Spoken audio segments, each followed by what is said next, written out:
Madam, wait lang. May sasabihin lang tayo sa mga kalamangga bago mo ituloy yung pagluluto mo. So, kasi kanina, bigla ko nabasa, no? Naglabas ng article yung SM Supermalls, tapos na-feature si Alamangga. SM Supermalls, ito ba yung pinakamalaking chain mall sa buong Asia? Yes, no? So, si SM Supermalls lang naman, yung pinakamalaking mall chain sa buong Asia, hindi lang dito sa Philippines, no? Na-feature si Alamangga Corner. Kaya mga kalamangga, gusto lang namin magpasalamat sa inyo dahil sa inyo lahat ito. Yes, dati kasi cravings ko lang talaga yung mangga. So ngayon, na-feature na kami ng SM. So, dati, nagsimula lang naman to sa likod ng kotse, as you all know, di ba? Dahil cravings lang naman niya, tapos sinimula natin siya.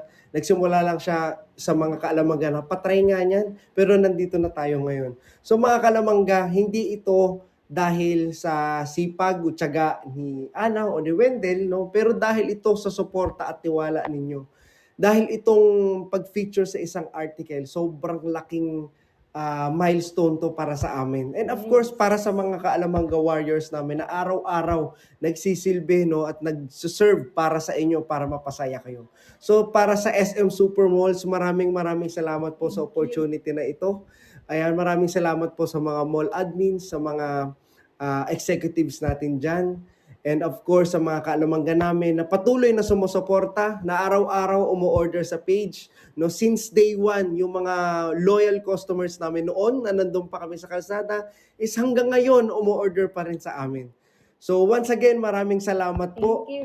And thank you very much and see you mga kaalamangga. See you.